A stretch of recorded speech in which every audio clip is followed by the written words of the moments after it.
Ninguém está falando sobre isso, mas existe um movimento muito perigoso que está invadindo as nossas igrejas evangélicas, que é o movimento das igrejas de parede preta. Olha esse vídeo e me diz se você consegue identificar alguma diferença entre essa igreja e uma boate do mundo.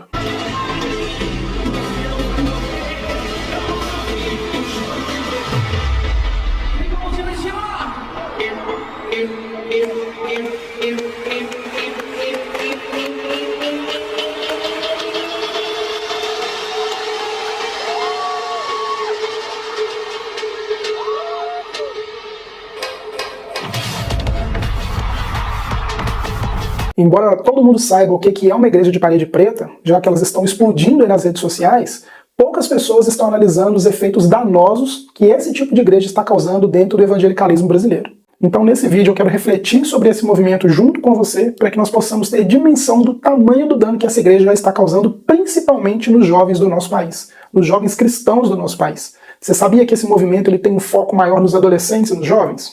Fica comigo até o final desse vídeo, porque ao longo do vídeo eu quero saber a sua opinião sobre essa questão das igrejas de parede preta, tá bom? A primeira coisa que eu preciso ressaltar aqui é que eu não estou falando exclusivamente da cor da parede da igreja, mas do movimento que ele representa, o que acontece dentro desses templos. E quando nós analisamos a proposta das igrejas de parede preta, o que nós temos é aquilo que nós temos em todo movimento que diz ser revolucionário, que é uma promessa de liberdade dentro daquele lugar. O peixe que é vendido dentro dessas igrejas é a liberdade espiritual, só que quando você abre a embalagem, o que eles entregam é uma libertinagem espiritual.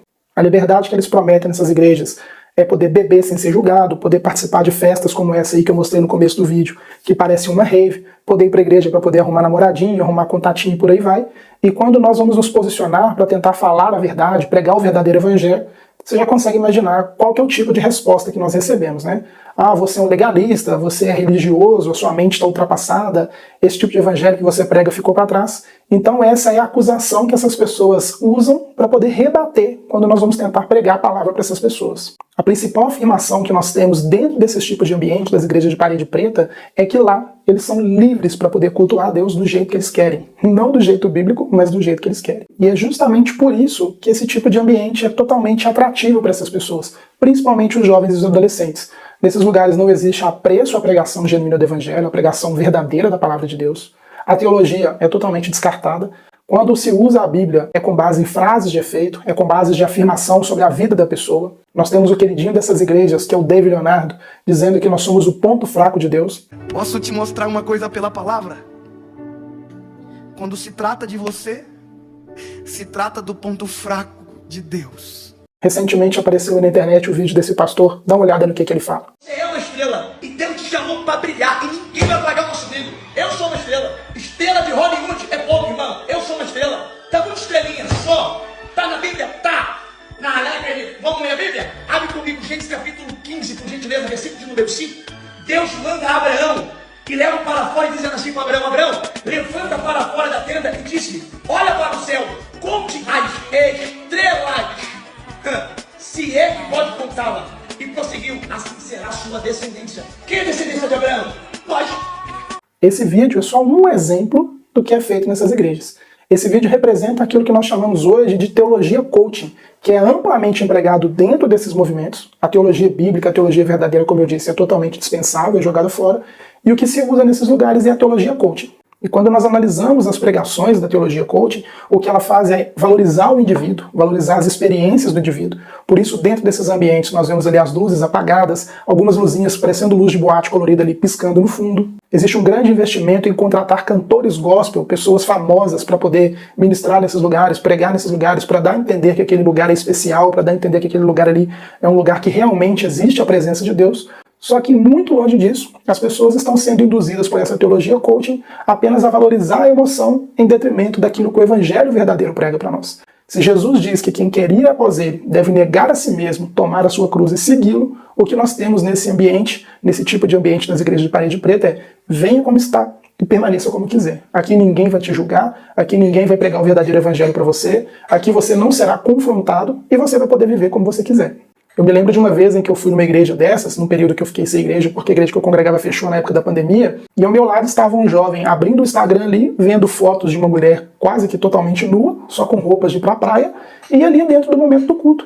Houve ali um momentinho que eles falaram que era pausa para o café, no meio do culto o pastor parou 10 minutos para poder fazer um café, para o pessoal poder conversar. Então o ambiente que se proporciona é justamente esse, a valorização das pessoas, dos relacionamentos, o bem-estar das pessoas, e o evangelho genuíno, o evangelho verdadeiro, é deixado ali em segundo plano, deixado de lado, e isso quando ele é pregado. E aí talvez você possa se perguntar, tá bom, mas qual é o foco da teologia coaching dessas igrejas de parede preta justamente nos adolescentes e nos jovens, se até adultos gostam desse tipo de coisa, né? De ir para as igrejas, tomar um cafezinho, achar que está ali num show gospel, num pagode gospel, numa rave gospel e por aí vai. Até mesmo adultos fazem isso. E a resposta para essa pergunta é bem simples. O que acontece dentro desses ambientes, dessas igrejas, é que lá o Evangelho Coaching, ele afirma tudo aquilo que os adolescentes e os jovens pensam sobre a vida. Todos nós aqui já fomos adolescentes e jovens. Nós sabemos muito bem que nessa fase da nossa vida, embora nós não saibamos nada sobre a vida ainda, é fato que todo adolescente, todo jovem pensa que sabe de tudo. Você já tentou conversar com um adolescente ou com um jovem? Você já viu o ímpeto, como é que ele defende as suas perspectivas, as suas convicções? E todos nós já fomos assim um dia. E dentro dessas igrejas de parede preta, o evangelho à la carte que é servido, ele afirma justamente isso, as experiências da pessoa, os pontos de vista da pessoa. Não existe ninguém ali para colocar limite, não existe ninguém para falar que o comportamento está errado, para confrontar um pecado. Então esse tipo de ambiente, ele é um ambiente do diabo focado exatamente nos adolescentes e nos jovens, que nesses lugares são estimulados a viver da forma como eles querem, pensando que estão seguindo o Evangelho de Cristo. Quando nós olhamos para as estruturas dessa igreja, como por exemplo da Batista da Lagoinha, que essa semana eu fiz um vídeo falando sobre os escândalos dela, vou deixar aqui nos comentários para você poder ver, nós entendemos que toda essa estrutura ela é feita justamente para abocanhar, para aquilo que Paulo diz que é enredar os jovens e os adolescentes. Quando nós chegamos nessas igrejas, o que nós vemos são poltronas confortáveis, maquininhas de refrigerante, maquininhas de café, banners ali para os adolescentes e para os jovens tirarem fotos. São nesses lugares em que eles vão, que parecem ali um shopping, uma empresa, um teatro, um cinema, que eles se juntam em grupinhos e ali eles podem falar as suas imoralidades, eles podem paquerar, flertar uns com os outros, marcar ali o contatinho, o rolê para depois do culto. E tudo o que é feito dentro desses ambientes é justamente para tornar aquilo ali o mais mundano possível, o mais parecido possível com a realidade, com as experiências que os jovens tinham no mundo, para que eles possam se sentir bem dentro daquele lugar. Embora muitas dessas igrejas sejam contrárias, por exemplo, aos dízimos e às ofertas, que eles dizem que é coisa dos legalistas, que isso é coisa do Antigo Testamento, que é para roubar o povo de Deus, que é para enriquecer pastores, nessas igrejas o modelo de arrecadação é outro. É como se fossem literalmente empresas mesmo. Eles abrem lojinhas ali para vender camisas com frases de efeito do pregador, bonés, capinha para celular, todo tipo de comércio é feito dentro desses templos, ou seja, são empresas religiosas que comercializam a fé. Embora eles não estejam ali diretamente recebendo dinheiro com dízimos e ofertas, essas pessoas, como por exemplo aí a família Valadão, eles vão se enriquecendo às custas das ofertas dadas por essas pessoas quando elas compram os produtos patrocinados dessa grife. E lembra que quando uma pessoa ela quer fazer parte de um grupo, o que ela faz é comprar coisas, comprar itens, acessórios, roupas, que vai permitir com que ela se identifique com aquele grupo. Pessoas compram um iPhone porque elas querem parecer com outras pessoas que têm iPhone. Pessoas que se vestem de uma maneira ir para a academia, elas querem parecer com aquelas pessoas fitness que vão para a academia. E nesses ambientes não é diferente. Tudo o que está sendo feito ali é para manipular, para trazer para esses adolescentes e jovens que estão afastados das suas famílias, que muitas vezes nem têm contato com seus pais, um senso de pertencimento. Por isso essas igrejas elas são tão atrativas para essas pessoas. O que nós temos no final das contas é uma feirinha da fé, ou um shopping da fé, se é que você queira ver dessa forma. Eu comecei mostrando aqui um vídeo de uma rave gospel, promovida aí por uma grande igreja do nosso país, e isso me chamou a atenção porque um evento desse tipo foi usado justamente para falar sobre evangelismo numa conversa que eu tive com uma pessoa. Você acha que é possível um evangelismo, uma ação de evangelismo, organizar uma ação de evangelismo dentro de um evento como esse, de uma rave gospel? Houve uma ocasião que eu conversei com um casal de colegas que congrega numa igreja como essa, a igreja do pastor Pedro Estrela, aqui em Belo Horizonte, em que eles fazem exatamente esse tipo de evento. Carnaval gospel, Halloween gospel, virada do ano gospel, já teve lá também pagode gospel, só não sei se teve rave gospel.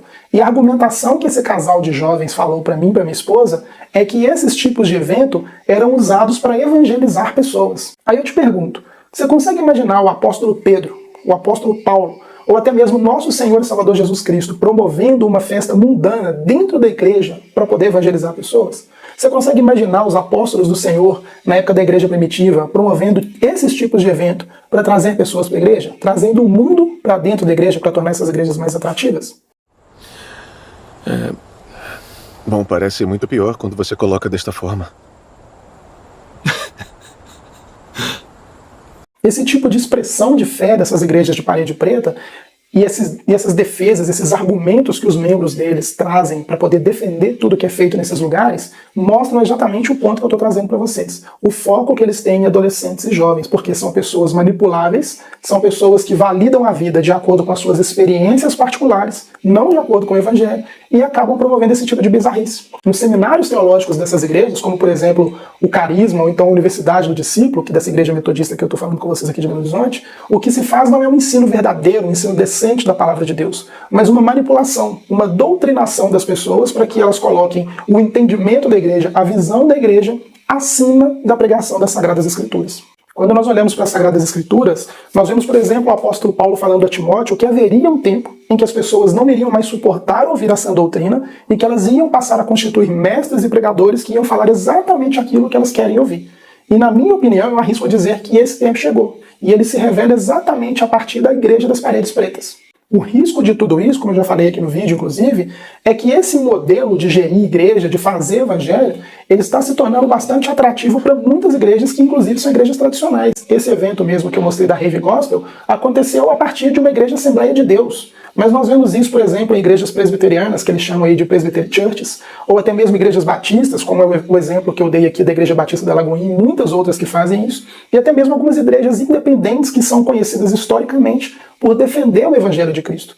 Como as igrejas hoje estão preocupadas com o número de membros e com o bem-estar das pessoas, nessa onda humanista que nós estamos vivendo, igrejas inclusivas também fazem isso muito bem, o que nós temos são igrejas que eram genuinamente cristãs, se perdendo e tentando trazer o mundo para dentro das igrejas. Nós temos um cenário histórico que não está nem tão longe da nossa realidade assim. Quando nós olhamos, por exemplo, para a Europa, nós vemos que lá o evangelho já é uma coisa do passado. Nos Estados Unidos, as igrejas já estão se perdendo, é um berço do protestantismo no mundo, é o maior país protestante no mundo, só que ele está se perdendo por causa da teologia coaching, das mega igrejas, das megas estruturas, como por exemplo a Lagoinha Orlando. Aqui no Brasil nós temos, por exemplo, a Lagoinha Alphaville, que tem uma roda gigante dentro da igreja, se não me engano lá dentro tem até McDonald's dentro da igreja. E se nós não fizermos nada, essa onda, esse movimento satânico vai invadir muitas das nossas igrejas, até o ponto em que o nosso país vai se tornar um país pós-cristão. Quando Judas escreve a sua carta, ele nos convoca a defender o Evangelho. E é justamente por esse motivo que eu estou gravando esse vídeo e apelando a você que nós venhamos a nos posicionar, que nós venhamos a denunciar esse tipo de erro teológico, para que as nossas famílias não sejam enredadas, para que as nossas famílias não sejam abocanhadas por Satanás. Muitos pais e mães estão felizes porque os seus filhos estão visitando igrejas, congregando igrejas, só que essas pessoas não estão sendo nutridas pelo Evangelho. E uma hora essa bolha vai estourar, uma hora esse problema vai estourar. Porque no primeiro momento de dificuldade na fé, esses jovens e adolescentes que congregam nessas igrejas, eles não vão ter base sólida, um evangelho sólido, estruturado no coração. E aí o que eles vão recorrer? Eles vão ter ali se desiludido com a igreja, não vão ter a figura dos pais próximo, e muitas vezes eles vão recorrer aos vícios, às bebidas, às drogas e às amizades que levam eles para esse tipo de caminho. Então o meu apelo para você é, se posicione, denuncie esse tipo de erro. Muitas pessoas vieram aqui nos comentários para defender os erros da Lagoinha. Esse tipo de igreja manipula as pessoas, produz esse tipo de crente nessas igrejas, que olham mais para os seus ídolos, para os seus pastores e cantores gospel, do que para o verdadeiro evangelho de Cristo. Se nós não posicionarmos, o Evangelho de Cristo vai ser um passado aqui no nosso país. Se você gostou desse vídeo, por gentileza, considere se inscrever aqui no nosso canal, ative o sino de notificações para você não perder os próximos vídeos que nós vamos postar aqui. Tem muita gente nova chegando no canal e eu louvo a Deus por isso. São pessoas que identificam que nós estamos pregando o Evangelho, que amam o Evangelho e têm um compromisso de propagar o Evangelho. Então eu te peço também, por favor, compartilhe esse vídeo com mais pessoas, para que mais pessoas tenham um entendimento que esse movimento das igrejas de parede preta ele é extremamente nocivo para o nosso Evangelho. Nós precisamos romper com isso imediatamente, tá bom? Eu te agradeço por ter assistido o vídeo até aqui, e se assim for da vontade do Senhor, eu te espero no próximo vídeo, em nome de Jesus. Deus continue te abençoando.